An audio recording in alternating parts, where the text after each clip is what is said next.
दो हिरणों की कहानी। एक समय की बात है। एक घने जंगल में दो हिरण रहते थे। दोनों आपस में बहुत अच्छे मित्र थे। एक का नाम नीलू था और दूसरे का नाम शामू। नीलू तेज दौड़ सकता था और शामू बहुत समझदार था।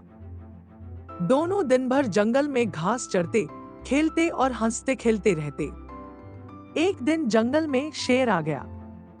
शेर बहुत भूखा था और हिरणों की तलाश में घूम रहा था।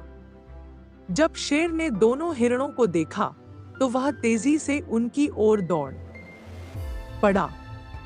नीलू ने शामू से कहा, जल्दी भागो वरना शेर हमें खा जाएगा। नीलू तेज दौड़ने में माहिर था, इसलिए वह तेजी से भागने लगा। लेकिन शामू, जो इतना तेज नहीं दौड़ सकता था, सोचने लगा। उसने एक उपाय सोचा और तुरंत एक घनी झाड़ी में छिप गया। शेर ने नीलू का पीछा किया, लेकिन वह इतनी तेजी से भागा कि शेर उसे पकड़ नहीं सका। इधर शामू छिपा हुआ था। शेर ने काफी देर तक नीलू का पीछा किया, लेकिन वह उसे नहीं पकड़ सका। थककर शेर वापस जंगल में लौट आया। उसने सोचा कि शायद उसे कोई और शिकार मिल जाए। जब शेर दूर चला गया तो शामू सुरक्षित रूप से झाड़ी से बाहर आया और नीलू से मिला। नीलू और शामू दोनों ने एक दूसरे को गले लगाया। नीलू ने कहा, तुम्हारी समझदारी ने आज हमें बचा लिया। अगर तुमने झाड़ी में छिपने का उपाय नहीं सोचा होता तो शायद हम दोनों शेर के शिकार बन जाते। शामू ने हंसते हुए कहा, और तुम्हारी तेज दौड़ने की कला ने भी हमें बचा लिया। इस प्रकार दोनों हिरण समझ गए कि तेज दौड़ने के साथ साथ समझदारी भी जरूरी होती है, और वे फिर से खुशी खुशी जंगल में रहने लगे।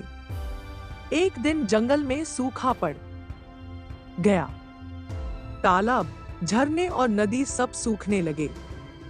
नीलू और शामू दोनों चिंतित हो गए, क्योंकि पानी के बिना वे जीवित नहीं रह सकते थे।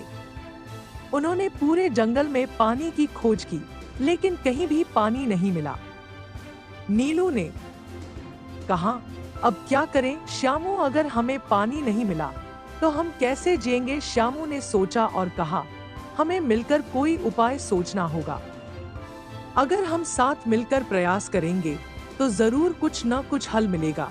फिर दोनों ने मिलकर जंगल के अलग अलग हिस्सों में पानी की तलाश की।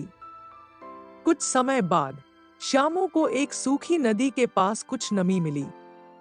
उसने नीलू को बुलाया और कहा, यहाँ पर जमीन थोड़ी गीली है, अगर हम यहाँ गड्ढा खोदें तो शायद पानी निकल आए। दोनों ने मिलकर उस जगह गड्ढा खोदना शुरू किया। धीरे धीरे गड्ढे में पानी आने लगा। दोनों बहुत खुश हो गए। आखिरकार मेहनत और समझदारी से उन्हें पानी मिल गया। नीलू ने खुशी से कहा, देखो शामू, तुम्हारी बुद्धिमानी और हमारी मेहनत से हमें पानी मिल गया। अब हम अपनी प्यास बुझा सकते हैं। शामू ने कहा, हाँ दोस्त, अगर हम मिलकर काम करें तो हम हर मुश्किल का सामना कर सकते हैं। उस दिन से नीलू और शामू ने यह सीख लिया कि किसी भी समस्या का समाधान मिलजुल कर ढूंढने से ही होता है। दोनों ने जंगल के अन्य जानवरों को भी पानी के बारे में बताया और सबने मिलकर उस पानी के स्रोत को सुरक्षित रखा। कहानी से सीख, मिलकर काम करने से बड़ी समस्या हल हो सकती है। साथ ही हर मुश्किल का सामना धैर्य और समझदारी से करना चाहिए। केवल शारीरिक ताकत ही नहीं, बल्कि बुद्धिमानी भी मुश्किल समय में काम आती है। दोस्तों, आपको ये कहानी कैसी लगी कमेंट में हमें जरूर बताएं। मुझे आशा है कि आपको इस कहानी से बहुत सीख मिली होगी। तो चलिए मिलते हैं अगले वीडियो में, तब तक के लिए जय हिंद।